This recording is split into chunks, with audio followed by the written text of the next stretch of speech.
everybody, it's Debbie. Hope everybody had a great Thanksgiving. It is, what day is it? It's Saturday and after Thanksgiving, and I'm working on a few more projects for Christmas. And I had put up on an earlier video and showed on my Instagram account that I was making some bath products for some family members to give away at Christmas time. And I just kind of wanted to show you what I was putting together so far. So I had made a soap.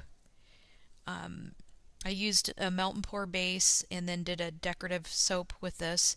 And then I did some labels. And you guys, I'm so enjoying this soaping. Yeah, I made a name for myself for my soaps that I'm making. It's called Lake House Soapery. And then I made these labels on online using Avery labels. You can get a free template from them. I named my soap Winter on the Lake, and you can see here it's an artisan soap, and then I've got the ingredients labeled and my little sticker there on the back for my Lake House Soapery logo. My daughter-in-law actually, she's finishing up nursing school and then getting married, like she has nothing else to do, said that she wanted to jump on this soap making and beauty products bandwagon with me. So you might see some videos on that coming up in the future as we kind of try out different things. But her and I are really excited to do this. I took a class on it, and I'll probably take another one on cold process soap making. Anyway, a little blah blah blah about that, but I wanted to show you how the bar how I wrapped it. I took a piece of just printer paper and I used this Martha Stewart punch called doily lace, and I just punched around the edges of it like this, and then I just wrapped this around the soap, and then I used this ribbon, I guess it's like a lace, Vintage Rose Antique. Celebrate it. It's a Michaels brand, and there's the information on that. And then I just took a piece of that and cut it out and put the labels over top of it to keep it closed. And this has a peppermint scent to it. And then I found these soap dishes at the dollar store, and I cut out a snowflake from the Prima Rose Gold. I don't remember the name of the paper pack. I'll try to remember to link it, but I cut a snowflake out of it. I loved the little hint of pink in it, and I'm going to set that on here. And then I have just a washcloth that I got from Target. They came in a pack of like 8, and I tied the ribbon around there, and that's going to sit down in there. Similar, but anyway, that's what I'm one of the things that I'm working on. And I'm going to try a cold process soap, but I'm going to take you guys on the journey with this, good, bad, or otherwise, and we'll see how it turns out. But the first thing that I want to do for this bar of soap, or this loaf of soap, in my mind, I want to make this like some shabby chic colors with like little ice cubes on top of it. And I'm going to first start off with some melt and pour glycerin soap. I got this from Michaels. It's called Soap Expressions. I used a coupon on it, and it was a 5-pound block, and I've used it on that last melt and pour soap that I showed you, the Winter on the Lake. So I'm going to melt some of this down, and I'm going to put some gold and silver glitter inside of it to just make it look a little bit sparkly and to make it look like ice cubes. I found this silicone ice cube tray at Walmart, and it's just a perfect size. So I'm going to melt down. This holds about 14 ounces, so I'm going to melt down about a pound of the melt and pour, and then I'll mix the glitter in it, and then we'll pour it in the mold. So I'll be back in a minute. Okay, so I've got my melt and pour in this Pyrex container. I'm going to put it in the microwave, and I'm going to melt it down at about 30-second bursts each time. I'll check it, I'll stir it, and we'll get it all melted down. Alright, so I've got it all melted down here. I'm just going to give it a stir. You have to wait until the melt and pour is cooled to a certain temperature before you put your additives in. Otherwise, it will sink to the bottom. Okay, this is right at about 127 degrees. You might not be able to see from your angle, but there's little air bubbles in it, which I love. Normally on soaps, you want to spray them with 91% alcohol to get rid of the air bubbles, but I don't necessarily mind on these because I want them to look like ice cubes. So I'm going to take my gold glitter. It's a skin safe glitter. I'm just going to drop a teeny bit in there, just a little bit. And then I'm going to do the same thing with the silver.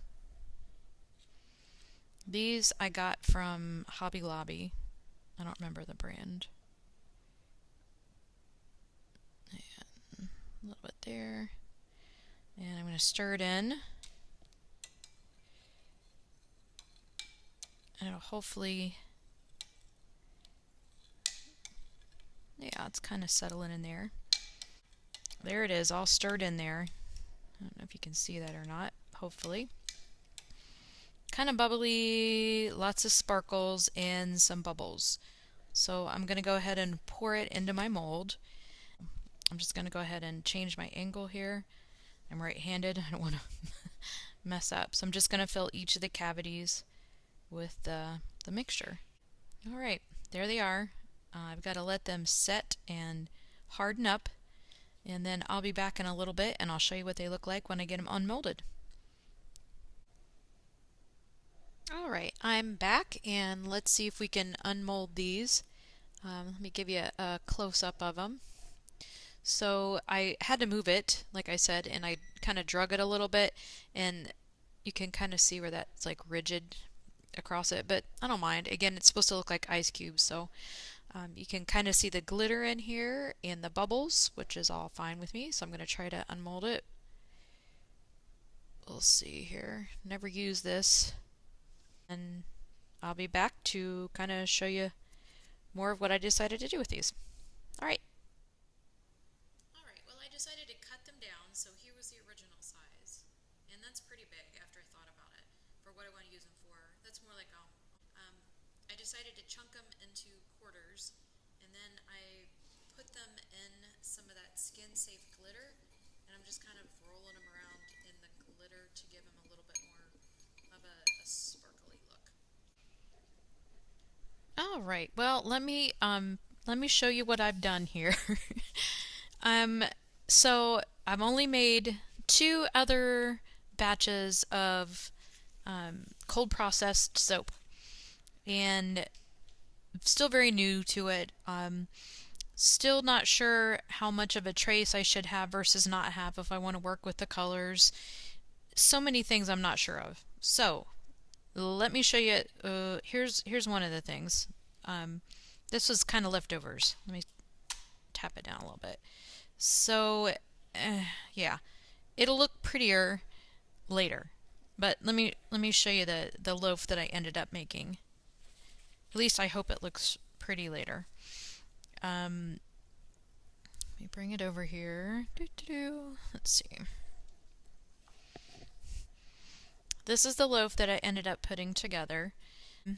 I wanted to work with 3 different colors. I wanted to work with a like a light gray and a pink in this creamy color. I wanted it to be a little more white on the top, but the soap was starting to set up and come to a really thick trace, and I panicked. I'm not even sure I got all my fragrance oils in the right places, but it's in here and it's together, and we'll see how it turns out.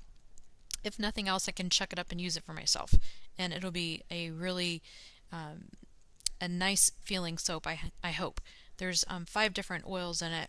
Let's see, castor oil, palm oil, sweet olive oil, coconut oil, and there was another one. Let me see.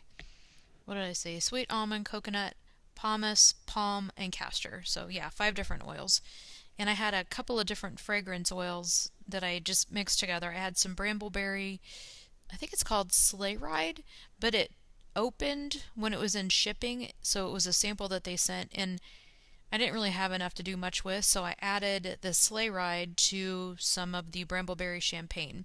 That's what it looks like when I got it all in the mold. I put the gray on the bottom, and then I tried to swirl some of the pink color. It was the raspberry by Brambleberry. And then I tried to put some titanium dioxide in the top to turn it, but I obviously didn't have enough in there. Anyway, I did the gray and then the pink, and then I swirled it, and then the cream on the top, and then just put the embeds on the top. Anyway, I ended up with a lot of the base gray left, so I just basically stuck it in this mold and did some swirling on top of it with a little bit of the other colors.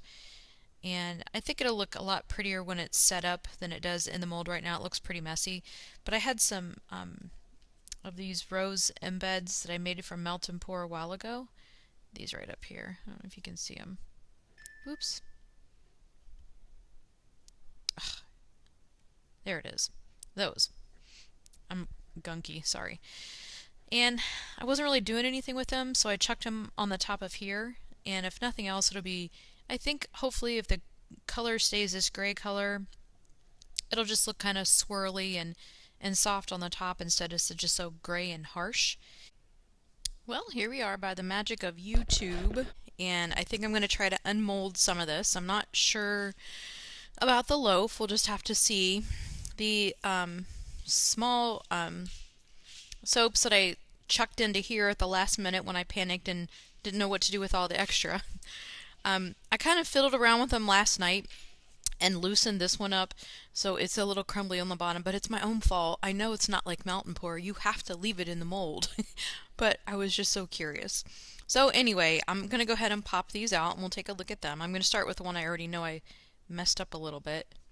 So, yeah, a little messy, but I think it's really pretty. I love the way the gray turned out in this. And then the embeds on the top of it, I put a little tiny bit of glitter on the roses. So there's one. This is my first time that I used the recipe that I did. This one might still be a little, we'll see.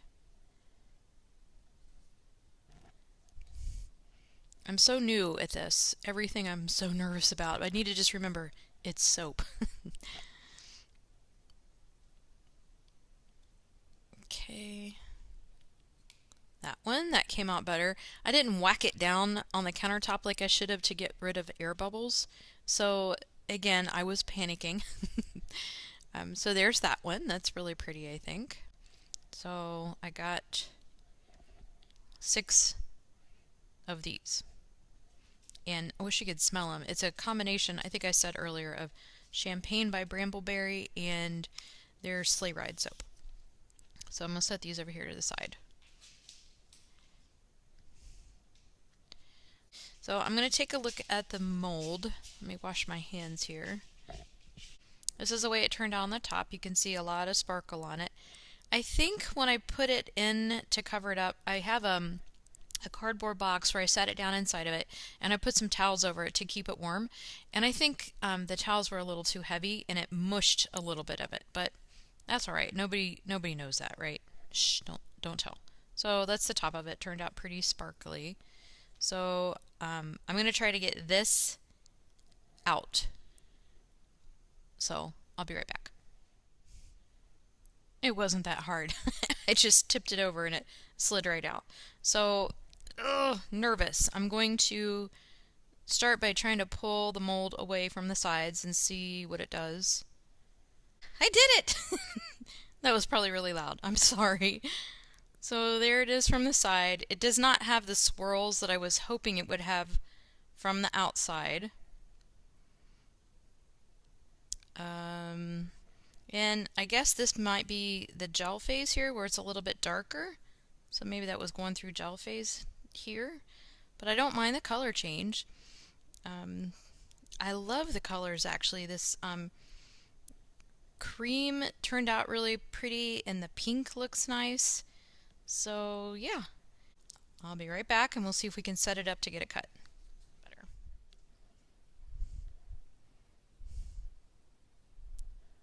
Alright, so that's not too bad. I like it. Alright, so let me show you some of these. I think they turned out super cute, especially for my first official bar. Well, sorry, my iPad died. Hopefully you can take something away from this soaping journey that I took and learn from it. Alright, everybody, have a great weekend. Bye!